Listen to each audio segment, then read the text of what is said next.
Europe 1. Le niveau des nappes phréatiques est de plus en plus inquiétant. Oui, après un été record et un hiver particulièrement doux et sec, la situation des nappes phréatiques est préoccupante à quelques jours du début du printemps. Constat fait par le Bureau de recherche géologique et minière. Il constate que l'ensemble des nappes affichent des niveaux sous les normales et 80% des niveaux sont modérément bas à très bas suivant les régions, Louise Salé.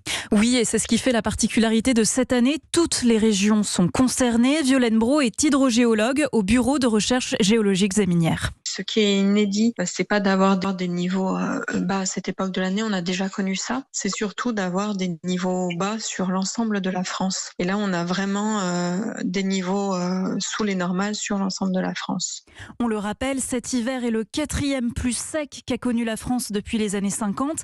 Et même si au cours des prochaines semaines, la pluie fait son grand retour, les nappes se rempliront difficilement.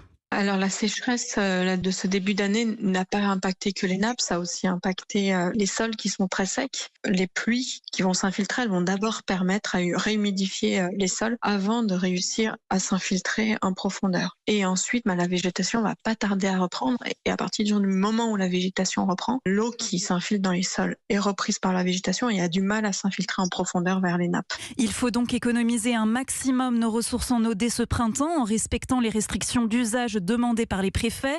Et puis sur le long terme, le bureau de recherche recommande de désimperméabiliser les sols en créant des zones où l'eau peut s'infiltrer facilement. En ville, par exemple, cela se fait en installant des pelouses autour des rails des tramways. Merci Louise Salé du service Société d'Europe 1. Pour faire face à la sécheresse hivernale qui frappe durement le pays depuis plusieurs semaines, les élus locaux tentent de s'organiser afin de mieux sensibiliser les riverains à la rareté de l'eau. Et un exemple, le maire de la commune d'Elne dans les Pyrénées-Orientales a pris un arrêté jusqu'au 30 mars pour interdire l'installation de nouvelles piscines. Écoutez.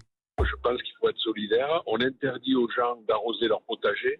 Je ne vois pas comment on pourrait interdire d'arroser un potager. Le soir, les gens rentraient chez eux et voir le voisin remplir sa piscine. Et donc aujourd'hui, le but c'est d'abord de marquer les esprits pour montrer que la situation elle est vraiment très très grave dans les Pyrénées-Orientales. Et ensuite d'économiser le moindre mètre cube d'eau non essentiel. Et moi je crois qu'aujourd'hui, faire un forage quand on est connecté à l'eau potable et faire une piscine, c'est pas essentiel. Donc voilà pourquoi j'ai été amené à prendre cet arrêté. L'eau, ça devient une denrée rare. Les sécheresses exceptionnelles deviennent aujourd'hui la règle. Donc il faut absolument ensemble préserver la ressource pour nous-mêmes et pour les générations futures.